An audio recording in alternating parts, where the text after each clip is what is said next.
The never-Trumpers in the GOP have finally realized the writing on the wall and are throwing in the towel.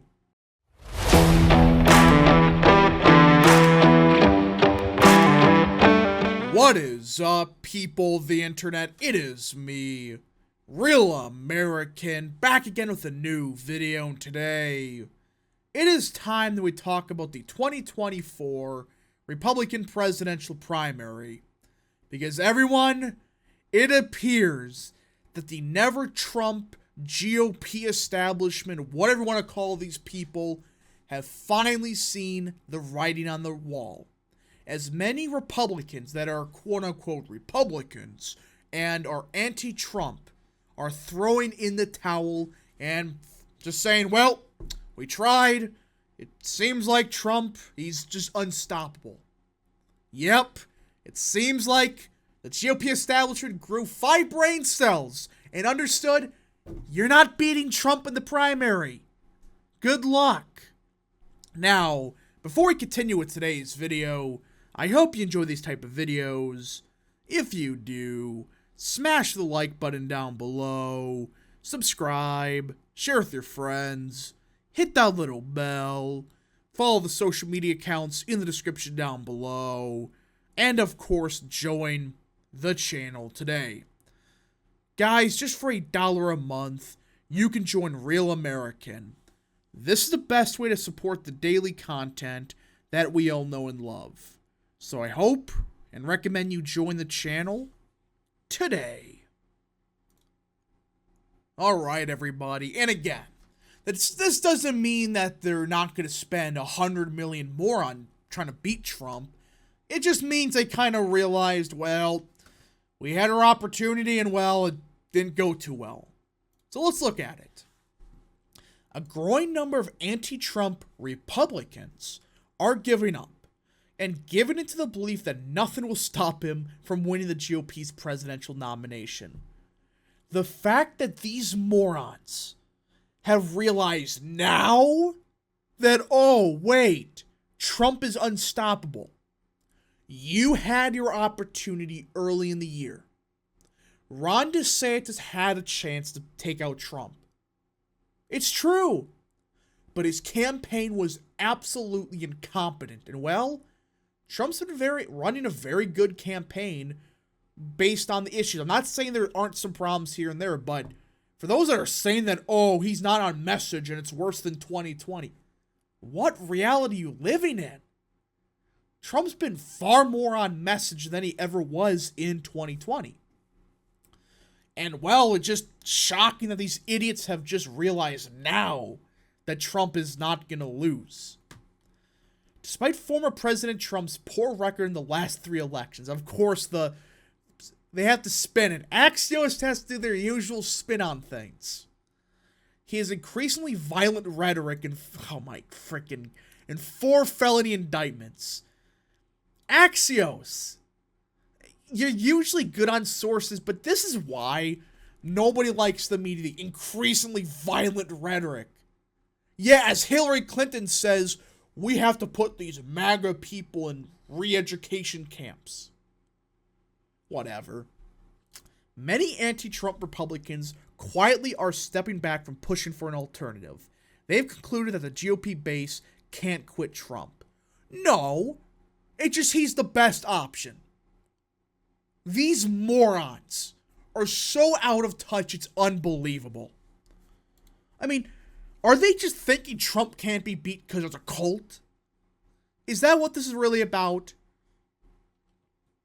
Win It Back, a political action committee affiliate with the conservative group Club for Growth, said it burned through $6 million crafting 40 anti-Trump messages. None of them are effective, the New York Times reported. Because a lot of these ads just suck. I mean, you just look at some of these ads. Donald Trump is a liberal on abortion. He is not conservative enough on gay marriage. It's like, what year do you think we're in? We're in 2023. This messaging may have worked 15 years ago, but it's not now.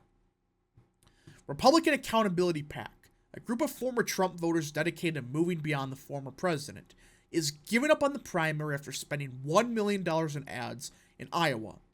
We have stopped spending money in the primary, the PAC's leader Sarah Longwell told Reuters. Georgia Governor Brian Kemp, who clashed with Trump when he refused to go along with Trump's claim that the election was stolen in Georgia, said last week that he'll support Trump if he gets the nomination. It's just Kemp being a, team player. I don't think Kemp was ever anti-Trump. I do think that Trump went way too far with some of the Brian Kemp stuff.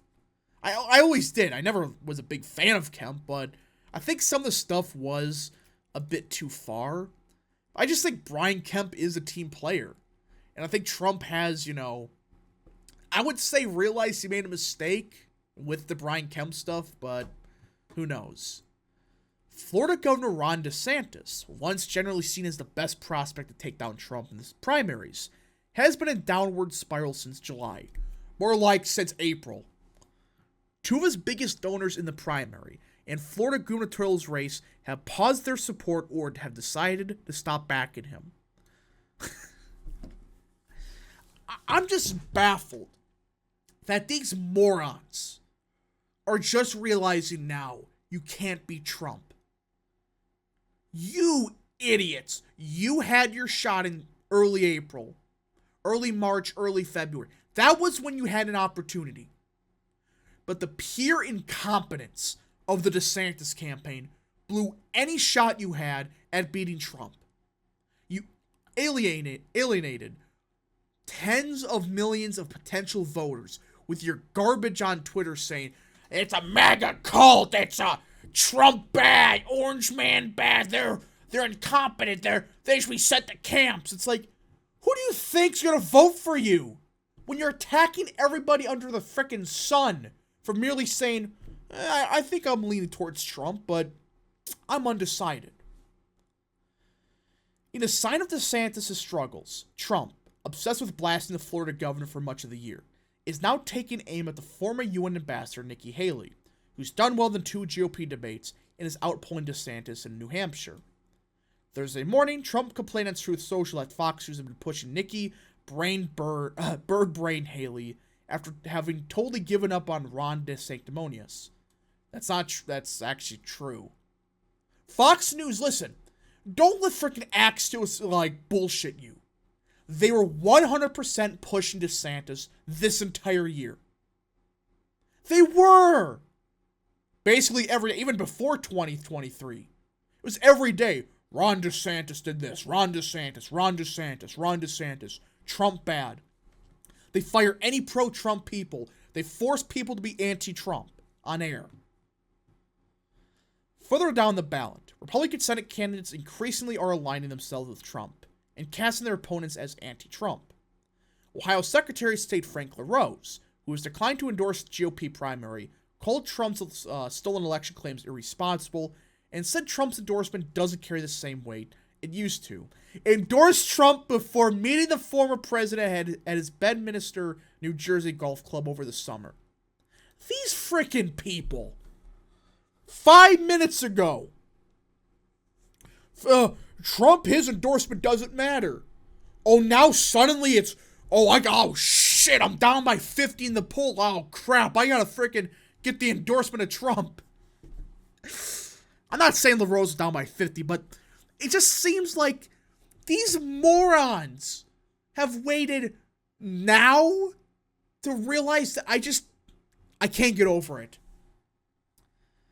There are some deep-pocketed GOP donors who are holding out hope for a Trump crash or a last-minute breakthrough by another Republican. These morons would rather spend $500 million on beating Trump instead of putting that $500 million into a ballot harvesting operation in Wisconsin, Arizona, Georgia, Nevada, Pennsylvania, or hell, getting new voters, by getting them registered to vote. Because based on the polling, Trump is actually doing better with voters that are people that are not registered to vote. It's like these morons blame Trump for the election stuff. They don't put a dime towards ballot harvesting, registering new voters, none of it. They don't. They just think Ads are going to do all the work. It's not. Spending money on ads, it may help you short term. But let's be real. It doesn't matter how much you spend on money. If you get a good ballot harvesting operation like Democrats have built, it can neglect any kind of, vote ad spending. It can. A network of mega donors known as the American Opportunity Alliance have invited DeSantis and Haley to Dallas next month to make their case for support, the Times reported. New Hampshire Governor Chris Sununu is still going full steam ahead in his quest to find a Trump alternative. I'm going to do everything I can. Just get the message out there that, okay, Trump defined himself. Republicans over here, Sununu said.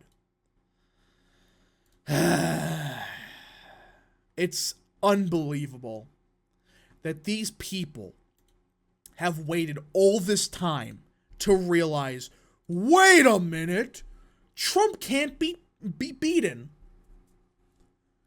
It's unbelievable. And these morons spend hundreds of $millions on crap. Not only this primary, but last year. They laundered money to people. It was a mess. And they go around and blame Trump for it. It's like, what? But let's just hoping that they finally realize, they won't, but let's just hope that they realize, we should be putting this money towards getting new voters registered, building a ballot harvesting operation, get out the vote machine. We should do that instead of spending $500 million trying to beat Trump because Orange Man bad. Anyways, folks, thank you so much for watching. If you did enjoy this video, smash the like button down below, subscribe, share with your friends, hit that little bell, follow the social media accounts in the description down below, and of course, join the channel today. Thank you so much. Godspeed to all of you.